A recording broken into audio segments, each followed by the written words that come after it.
Welcome to the Tech Talks Daily Podcast, where you can learn and be inspired by real-world examples of how technology is transforming businesses and reshaping industries in a language everyone can understand. Here is your host, Neil C. Hughes.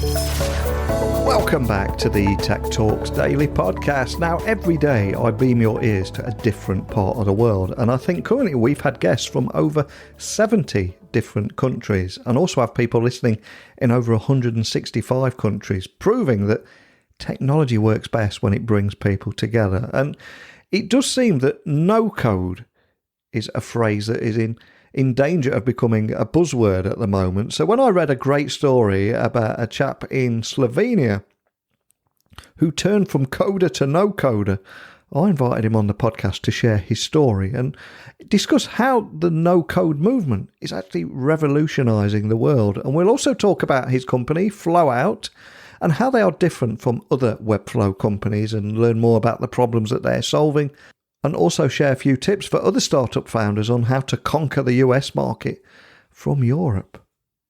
So buckle up and hold on tight as I beam your ears all the way to Slovenia, where you can join me and today's guest in conversation.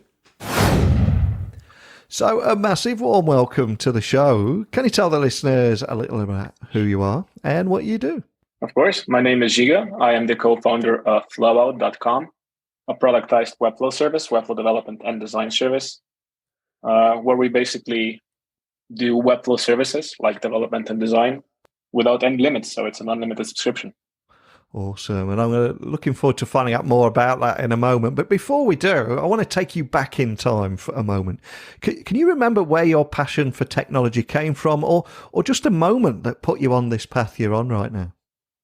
Yeah. So in high school, I started learning programming and design basically just because I wanted to build out a couple of my ideas, which were all tech related. So I was always a tech nerd, a gadget freak also. So that's kind of when I started learning. Then I went to college, obviously, to learn more. To university, I also studied computer science. It was always my passion to basically build products, no matter how. It can be either by programming or these days it's with no-code tools. And yeah, that's kind of how I started, by watching YouTube videos, by trying to realize my own ideas. You know, at some point, everyone wanted to build his own Facebook. And this is kind of where my story began. Love that. And one of the things that stood out to me about your story when I was doing a bit of research is, yes, so that you're the tech geek that's passionate about technology, but ultimately you've turned from a coder to a no-coder. So can you share your story there too, and what happened there? Of course. So my biggest passion was actually building products, right? No matter the technology, no matter the tech stack, whatever it takes, just to build the idea out. And basically no-code tools these days allow us to do so, to test out ideas, to validate ideas, build MVPs very quickly with very limited resources. And this is kind of how I got started in this ecosystem. And I bet it never leaves you though, right? You still like to roll up your sleeves and get in there now and again. Yeah, I mean, these days, while no code is a very fancy word, most of the tools are actually some code. Yeah. If you know some development, right? If you have some engineering skills, it's a lot easier to build a product, because many times if you want to build out something like you imagined it, you will still need some JavaScript knowledge or whatever is necessary in that case. So yeah, it does help out, and I still do code actually. And of course, it was that path that led you to Flowout. And for anyone listening and hearing about you for the first time, can you just offer an overview of what it is and also how you're different from other Webflow companies out there? Yes, so Flowout is a business. Luca and I started last April, I believe.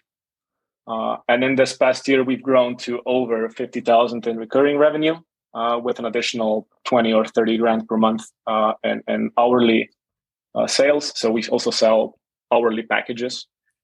It's a productized service. We only do Webflow, a very specialized service, design and development.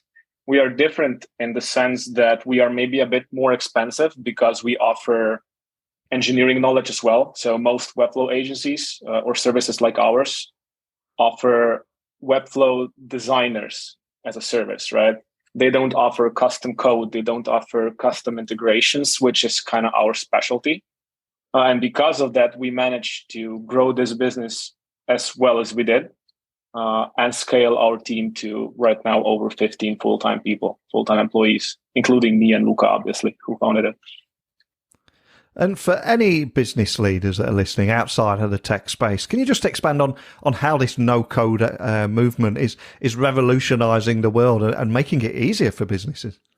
Using no-code tools basically helps businesses be more agile, be more lean, because it's not as complicated anymore to build out MVPs, to change your website, for example, right? Add new landing pages, try out new marketing campaigns. All of those things are now way easier than they used to be when you had to build everything from scratch. And we noticed this with the clientele we're working with, which are mostly US-based startups, who obviously need to be, fast moving and lean and agile, where this comes in super handy because the feedback comes in faster. Everything moves faster. The business needs to be as agile as possible. And in those cases, it's a perfect tool. Let's say Webflow or anything else. And as someone that's working right in the heart of this space, I suspect you hear a lot about no-code solutions out there. And something I always like to ask my guests is, are there any myths or misconceptions that you read about no-code that we can maybe finally highlight and lay to rest today? Is there anything that frustrates you when you see untruths or myths written about no-code? I mean, the first one is definitely the word no code, because it is still some code 99% of the time. So it's, you got to know at least some HTML, CSS, and JavaScript to be proficient in these tools, right? Ideally, you know how to build a site from scratch. In that case, you can be a good Webflow developer, in my mind. If you can do that, it's hard to be really good. You can build a good looking website, but it might not really function as it should, and it might not be structured as it should be. So that's the first one, I believe, it's quite a myth. It's a marketing buzzword. That's not entirely true. It can be true in some cases, but generally it's still 90% of the time it's some code. And I also suspect for many businesses, they're challenged with trying to get more work done in less time with less money and etc. So if we look at a traditional project of something that people would need to code with from scratch right through the process to having that help of no code, how much quicker does it make the entire process of whether it be a website or anything at all? How much time is it saving businesses? We've actually measured that this last year. On a 6-page website, basically, we decided to build it out in HTML, CSS, and JavaScript like we usually did. And we also did, in parallel, build it out in Webflow. And the difference was I believe it was 72% faster using Webflow in that case. So, and it was not junior developers building it out in HTML either. So it does save a lot of time. Wow, that's incredible. And of course, obviously, I'm here in the UK. You're talking to me from Slovenia today, and you are someone that's experiencing global success. So do you have any tips for founders on how to successfully conquer that US market from Europe? So my first advice would be, don't be afraid to reach out. Cold outreach is something that works in the US way better than it does in Europe. I don't think people there are as judgmental and don't handle every email as spam like maybe we do, at least in Slovenia. That's the feeling I got in the past. Yeah. Don't be afraid to post in group, expose yourself. Those are all things that I think are very important for global success, especially in the American market. And what would you say are the biggest lessons that you've learned in scaling Flowout and other ventures? And any other advice you'd give to any young entrepreneurs that are possibly listening at the very beginning of their startup journey? Is there any big lessons or advice you'd pass down? So the first one is definitely to reach out to potential customers. Don't just wait for them to reach you. Yeah. That's the biggest thing I got away from it, because before, we were always trying to do the best inbound marketing strategies, the best possible solutions. And some do work, but they are not as stable. I believe sales and marketing is a numbers game. So the more people you contact, the larger the amount, the absolute number of potential customers, of leads, right? That's definitely the first one.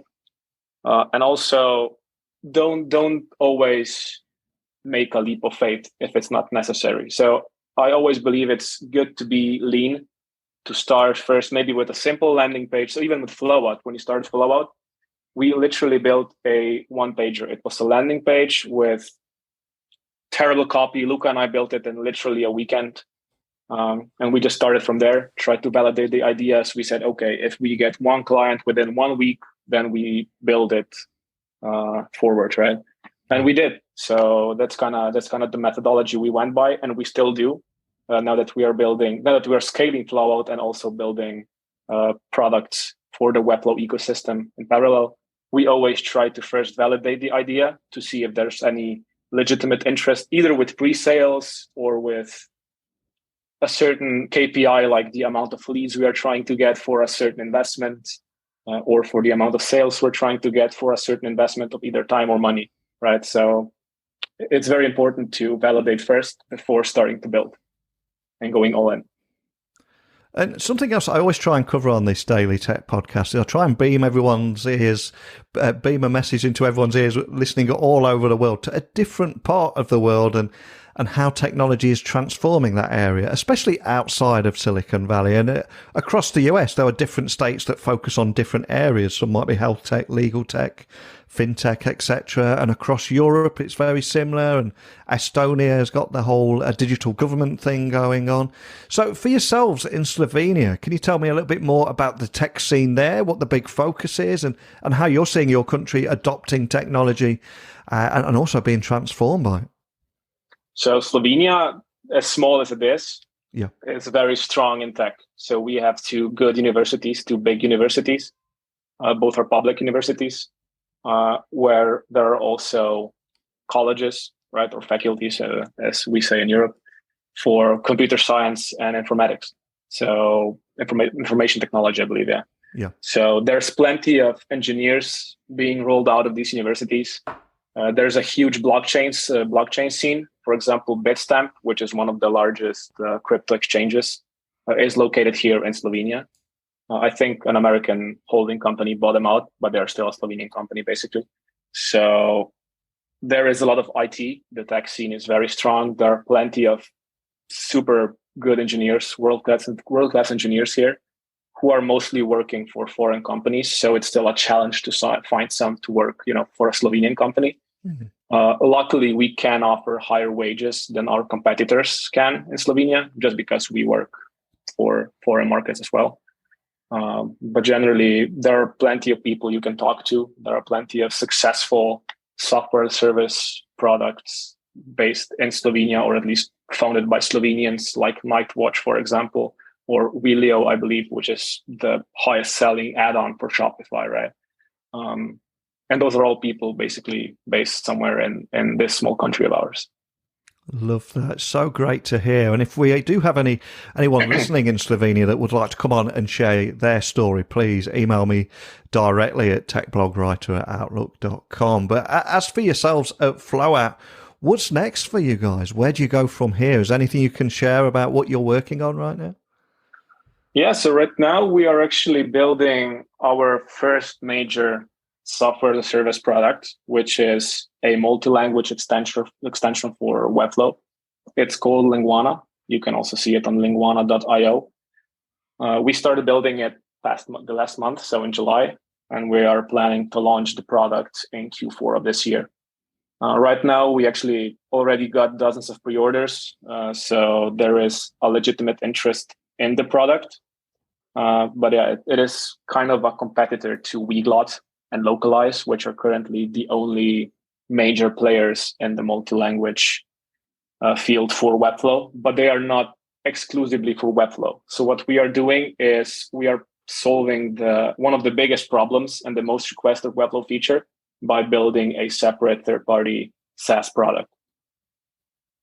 Incredibly cool. And I'd love to stay in touch with you and see how your journey evolves over the next couple of years. But before I let you go, we started talking about your origin story. And as we come full circle, I'm going to ask you to leave everyone listening with maybe a song that has inspired you or helps you code when you get your head in the zone, or means something to you, or a book that we can add to our Amazon wish list that you'd recommend to everyone listening. But all I ask is, what are you going to choose, and is there a story behind that choice? So I will definitely choose the book, because I checked out your book list and it's not on there yet. It's a book that I read also, I believe, in high school back in the day. It's called Rework. It was written by David Heinemeier Hansen and Jason Fried of 37 Signals, now called Basecamp. And the biggest thing I liked in the book, so the biggest learning point, was definitely the fact that you shouldn't build a business just to burn investors' money, right? You should always build a business with a business in mind. So you should always build a business to generate profit, to generate cash, instead of just going out for $5 million of investments and trying to burn it as fast as possible. And this is kind of the way we are doing it. So we are bootstrapping everything we do. We never got any investment from VCs. We are just building a business that has to be as profitable as possible so we can invest in other products and build those out. Love that. Well, I'll get that added straight to our Amazon wish list for people to check out. And if you do check it out, please let me know your thoughts on that. But for yourselves, for anyone listening wanting to find out more information about Flowout, anything we talked about today, what's the best starting point for everything? And also reaching out to your team if anyone's got any questions. Definitely our website, flowout.com, or our Twitter account at FlowoutHQ. We are most active on those two media, basically. So if anyone wants to reach out, we're always available and happy to talk. Awesome. Well, I'll add those links to the show notes so people can find you nice and easy. I think we covered so much in a short amount of time there, from how you turn from coder to no coder, how the no-code movement is revolutionising the world, conquering the US market from Europe, offering advice and leaving us with a great book, and sharing the startup scene in Slovenia too. So thank you so much for sitting down with me and sharing your story today. Thank you. If any listeners ever visit Slovenia, give me a call. I'd be happy to jump on a beer or lunch to meet some people. What a breath of fresh air he was there. And today's guest really got me thinking about a few things. He's also been added to my cool guys I want to share a beer with. And Slovenia is also high on my places to visit too. So maybe we can record a return conversation while rowing a boat around Lake Bled and drinking beer.